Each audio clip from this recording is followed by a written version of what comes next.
తో బోరెడంత పాపులారిటీని సంపాదించుకున్న యాంకర్ రష్మి త్వరలోనే పెళ్లి చేసుకుని వైజాగ్ లో సెటిల్ కాబోతోంది అనే వార్త గత కొద్ది రోజులుగా సోషల్ మీడియాను షేక్ చేస్తోంది.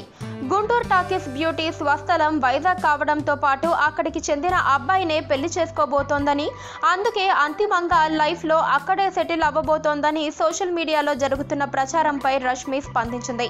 తన స్వస్థలం వైజాగ్ కనుక ఎప్పటికైనా అక్కడే సెటిల్ అవుతాను, కానీ అది ఇప్పుడే కాదు అంటోంది రష్మి. వైజాగ్ అబ్బాయితో పెళ్లికి రెడీ అయ్యానని వస్తున్న వార్తల్లో నిజం లేదని చెప్పిన రష్మి తనకి ఇప్పుడప్పుడే పెళ్లి చేసుకోవాలనే ఆలోచన ఏమీ లేదని స్పష్టం చేసింది. తన తల్లిదండ్రులు, నానమ్మ, తాతయ్య, ఆంటీలు, అంకుల్స్ ఇలా అయిన వాళ్ళందరూ వైజాగ్ లోనే స్థిరపడ్డారు కనుక ఎప్పటికైనా తాను కూడా అక్కడే స్థిరపడతానని వివరించింది రష్మి. ప్రతి 6 నెలలకి ఓసారి వైజాగ్ వెళ్తానని, వైజాగ్ అంటే తనకి చాలా ఇష్టం అంటున్న రష్మి తన కెరియర్ గురించి కూడా ఇంకా చాలానే చెప్పింది.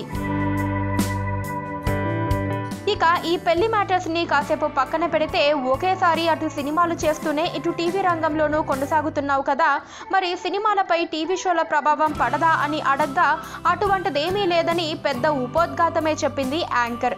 హాలీవుడ్ లోనైతే స్టార్స్ కూడా వెబ్ సిరీస్లు, టీవీల్లో నటిస్తూ ఉంటారని, మన వద్దే అటువంటి అపోహలు ఉన్నాయని చెప్పిన రష్మి చివరకు సినిమానైనా టీవీలోనే ప్రమోట్ చేసుకోవాలి కదా అని లాజిక్స్ మాట్లాడింది.